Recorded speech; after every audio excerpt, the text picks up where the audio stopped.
it's Mystic Mod. Thank you so much for joining me to discuss this Gemini new moon that's occurring this Saturday, June 17th at 9:37 p.m. Pacific Standard Time. Please do adjust for your location on planet Earth because it might actually be happening for you on June 18th in the early morning.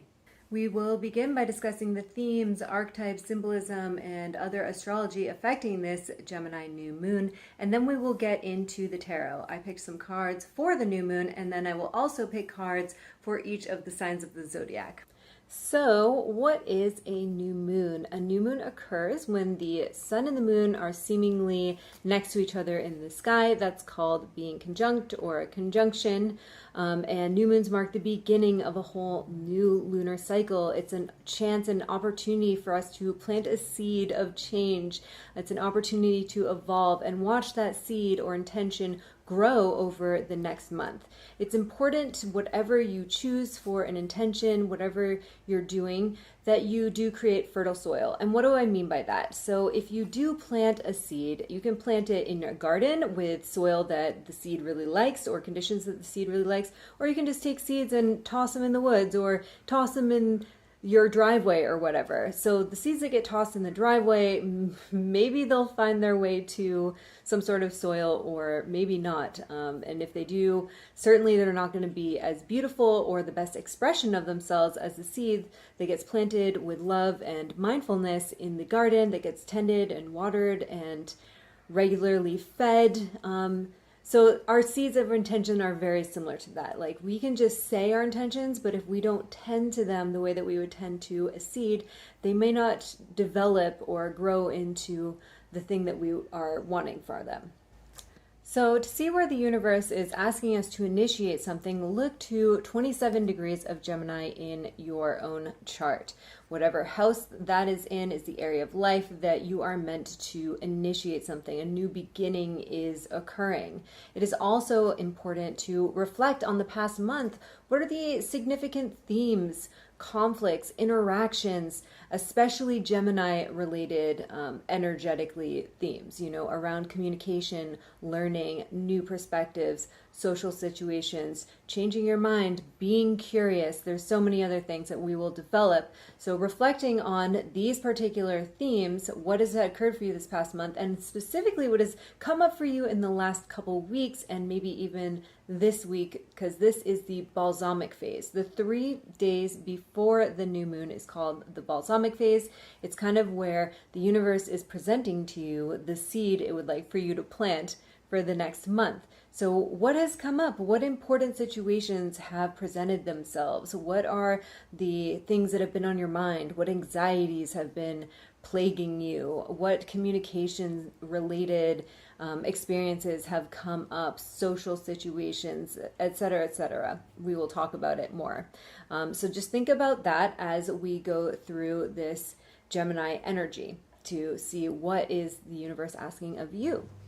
So what is Gemini and Gemini energy? Gemini is the third sign of the zodiac. It's where we're coming out of Taurus. Taurus is where we are like grounded down and making life comfortable for ourselves and really just focusing on building things up for ourselves, building luxury up, like making a nice home and just being really comfortable. After Aries, where it was just running around and warring, is just like, okay, let's chill and just be here and just be comfortable and eat nice food and tend to our land. After a lifetime of that, Gemini's like, what's going on over there?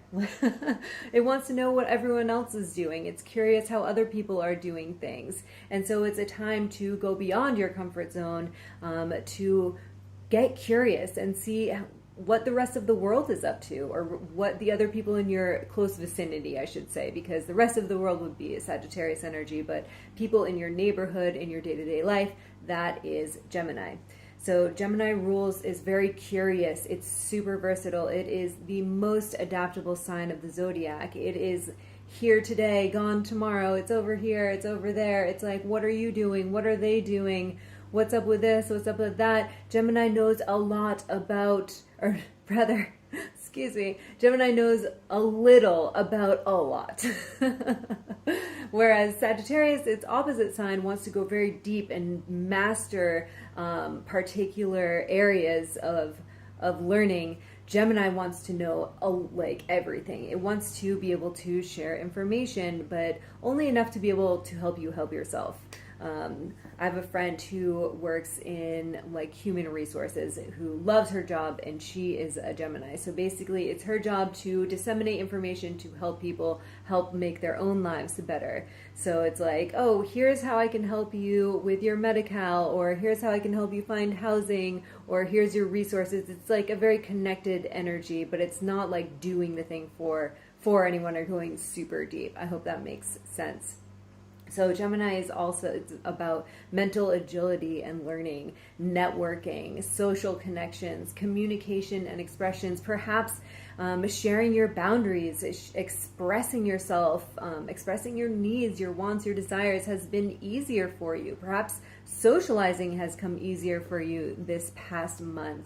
Perhaps you've been able to say things that you never were able to say before. Perhaps you've been learning a new perspective. Perhaps you've changed your mind about something. You've gained enough information to be like, you know what, I no longer believe that, or like, that's no longer true for me. That's such an important thing for Gemini. Without Gemini, we would never change our minds about anything, and therefore we would stop growing. It's important to have your foundation of personal values that you know are like where you rest and you stand, but you should be flexible in some other areas. So Gemini also is like the profound versus the profane. If you can imagine the Gemini glyph, it is two pillars with a crescent at the top and a crescent at the bottom. And so the crescent at the top represents the heaven, and the crescent at the bottom is the earth. And so the two pillars represent the energy exchange, the flow of information between heaven and earth. And that is where Mercury comes in as the messenger. And Gemini helps us to continue that flow between heaven and earth. But it also reminds us that there's two parts of us, the profane and the profound. So for some of us, we can be too serious and be too disciplined all the time, and we really need to remember that play is just as important. I find that, at least for me, I just spent all winter being super strict with my diet. I mean, I needed to, right? And super strict with my building my business, and just, you know, really minimizing the amount of fun that I was having, and just being really disciplined and really serious about things. And Gemini's the character that comes in when you're trying to be all serious about something, who's like coming in and being like ha ha ha, and like pulling down your pants and just like making it impossible for you to be serious. And it's so important for us as humans to balance work with play. So it's finding flexibility, but also learning how you can actually create more discipline so that you can have more playtime in your life. Like, okay, here's some habits I can institute to make sure that I have more room for play in my life, and that I know that I feel safe and that I'm going to get everything done. Here's how I can incorporate more pleasure and more lightness and more fun, because we are social creatures and we do need each other, even us introverts, you know? So it's important to remember and make room for play and lightness, especially this time. It's like the summer solstice is coming right up, so it's super important. Let's talk about what cards I picked for this Gemini new moon. The very first one that came up was the Seven of Swords. As you can see, it's this person kind of sneaking away with 3 swords. He left 2 behind. So this is kind of associated usually traditionally with a deceitful person when this comes up.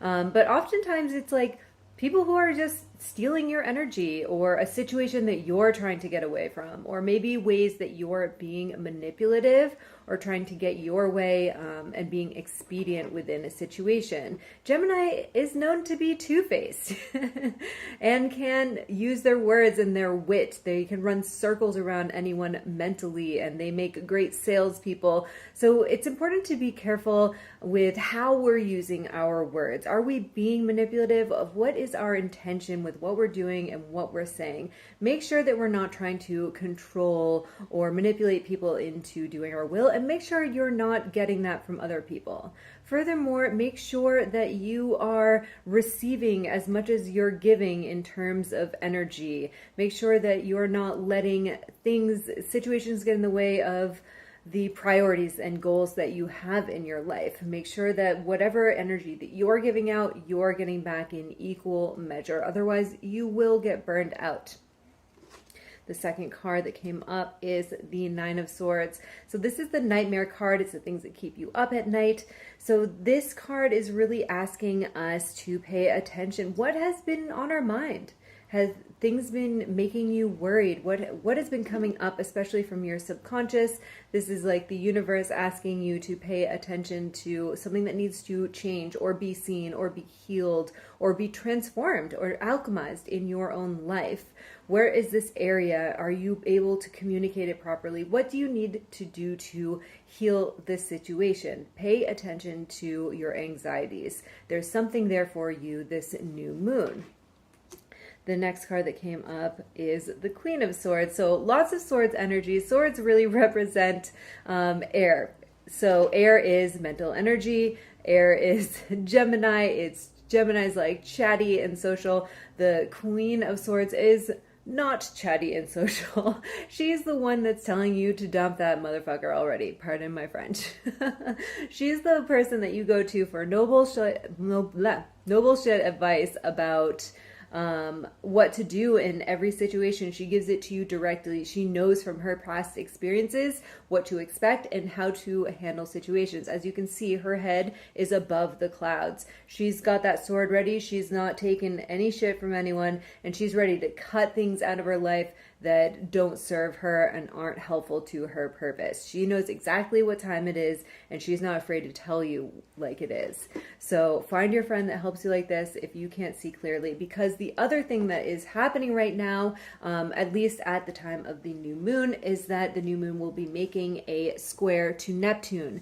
So Neptune can either connect you to your spirituality or can make things muddy. It can make you indulge in your fantasies a little too much. It may be hard for you to trust your own mind in situations, and that's a huge theme. It's going to be difficult for us to tell fact from fiction, what is real, what is not real. It's going to be really hard to live in reality, which is something that for me is really important. So having a friend or someone that we trust to reflect back to us their honest opinions about situations during this time, it will be really helpful, because it's going to be difficult for us to especially keep our head above the clouds, so to speak. All right. We also have the Page of Cups. So when I see the Page of Cups, he's just a dreamer. He is like youthful and curious, and he wants to see what's out there. He wants to feel the energy of newness. He wants to feel inspired to art and expression.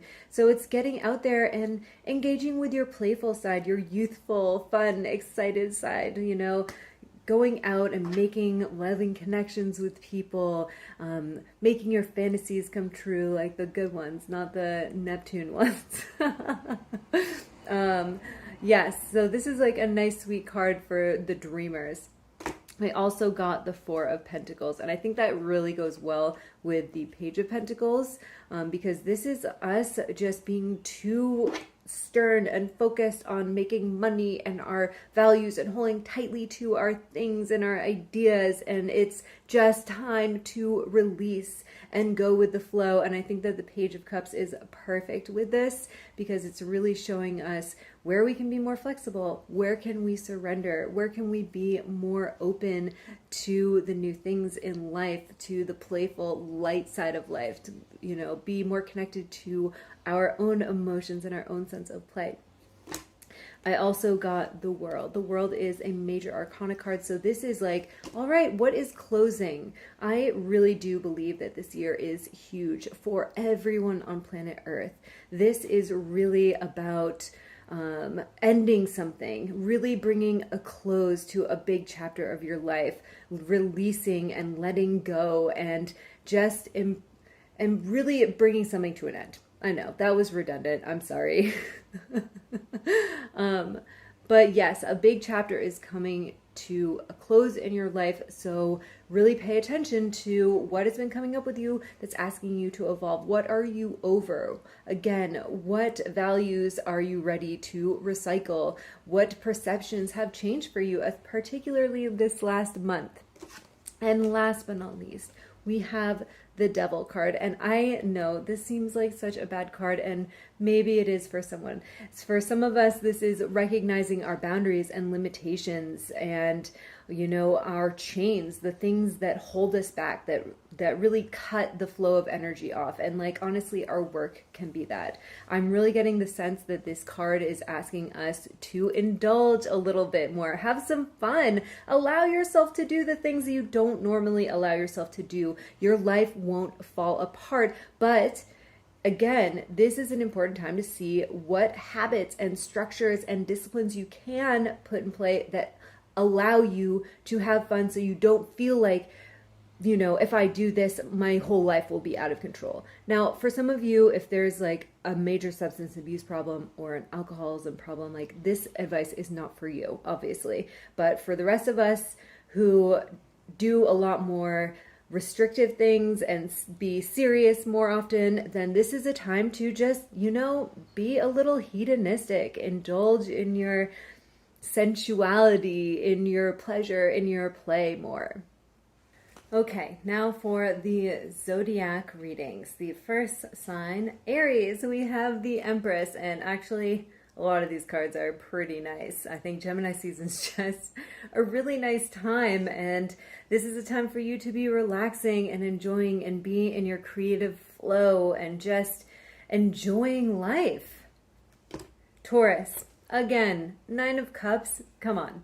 This is also just this card of contentment, enjoying what life has given you, being in gratitude for what has come to you. This is also the card of like wishes fulfilled, dreams come true, contentment, happiness.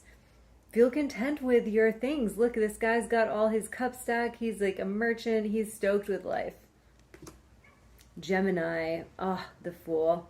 It's time to start a new journey. It's time to cast away anything and take that leap of faith, walk off that cliff, go for it, be reckless, discover that new thing. What's over here? What's over there? Just do the thing you do. Beginning a new journey. This is a new solar journey for you. Perhaps it's a new journey in many other ways. Cancer, we have the Ten of Pentacles. This is financial abundance. I love to see this card in readings. This is like legacy, generational wealth. This is knowing that things are going to be working out in your favor financially. Hopefully there is something financially related in the cards for you this month. Virgo, we have the Knight of Cups. Oh, I'm sorry, Leo, Knight of Cups. Have that love affair. Leo, you love a good love affair, don't you? Leo is the sign of love affairs. So go tell that person how you feel about them, or show your partner a romantic time. Make a romantic gesture. Put your feelings on your sleeve. Communicate how you're feeling. Write some poetry. Use this Gemini energy to express yourself creatively even more. Virgo. Okay. Virgo, we have the Five of Swords. So this card is just telling me, and thinking in terms of Gemini themes and Mercury is your ruling planet as well. Don't say that. You don't need to say everything on your mind. Sometimes we can be a little critical and hard on other people, and this card is just telling us to let things go, let things slide a little bit. If you're feeling annoyed and frustrated, just let it go. Just release that energy. This card is like the card, whenever I see it, it's like, you don't need to say that, do ya? Just hold back, relax, try to enjoy yourself. I know, someone telling you to calm down and relax is like the last thing you want to hear, right? But this really is like, maybe it's time to figure out how you can relax your nervous system so that you can just be more chill and more tolerable and let things go, and not sweat the small stuff, you know? And I'm saying that with love because I get that way too. Okay, Libra, we have the Judgment card, another major arcana card. This is a higher calling, and with you trining the Gemini energies, this is perhaps something has come to light that is helping you step into your higher purpose and place, or perhaps a secret has been revealed, or information has been revealed that is allowing you to ascend and evolve and grow, and take a giant step forward in life. Scorpio, we have the King of Cups. This is a wonderful card. Sometimes I think of it as either us, or I say us because I'm a Scorpio. So this is either you, Scorpio, sitting, not allowing yourself to be rocked by the waves of emotion that come up, and you know how that gets. I know you know. And being seated in this stone throne that is just very grounded and even and not perturbed at all by the emotional this and that's that come our way. You know, just finding that place, like, how can we be more in control of our minds and our emotions, so we also, like Virgo, don't sweat the small stuff, or don't let our emotions control us. You know, this could also be someone coming into your life and being a really stabilizing energy for you and your own emotions, a place where you can feel safe and secure and to grow emotionally. What's next? Sagittarius, we have the Magician, another major arcana card. This to me is like, Sagittarius, pick a lane, pick a skill, pick it up and use it. You've been thinking about many different projects, a bunch of different projects. That's like such a Gemini thing. It's like time to pick one already and just pick it up and do that. So you can see he's got the sword, the cup, the pentacle on the table, and the wand in front of him on the table. So what this is saying is that you have all the things that you need to do to get started on whatever it is that you're trying to get started on. So just pick something and send it. Go for it.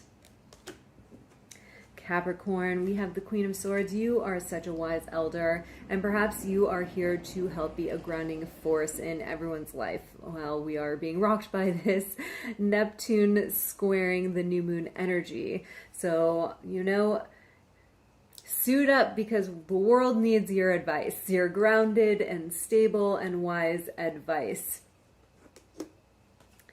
Aquarius, we have the Seven of Swords. So be really careful and mindful of your energy this month. Make sure that you're not giving more than you can, more than you should, you know, towards a situation. And also perhaps you're in a situation that you need to extricate yourself from.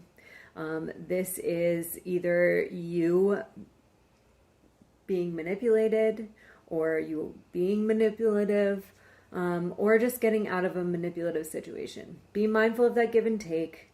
Don't overextend your energy, and also walk away from whatever isn't serving you. Like don't let the past drag you back. Don't let your mind play tricks on you. And I know that's going to be really hard with this Neptune square, but find yourself a Capricorn friend to help you. Last but not least, we have Pisces. Pisces, we have the Knight of Pentacles. So the Knight of Pentacles is telling you to slow down, chill out, and, you know, take things slow. You know, for everyone else, I'm like, send it, like, go for it. Walk off that cliff, like, just be a little more free-flowing, a little more free-willing. But you, Pisces, you are already like that. And with Neptune being your ruling planet in this square to the new moon, I think that things may be a little more chaotic for you, and that you really need to ground into your own intuition and take things a little bit slower. Well, I hope that all of this was really helpful for you. And if it was, please share this video with one of your friends. Please like it. Please subscribe. And of course, if you're interested in diving deeper into the energies that might be occurring in your chart, what energies are being activated, what planets are doing what, and also picking tarot to get more specific about what is being asked of you this new moon, please let me know. I will put the link in the show notes or the description or whatever. I also have a website, mysticmod.com, and also follow me on Instagram, mystic_mod, and you can also book a reading with me there. I hope that this again was good for you, and have a wonderful new moon.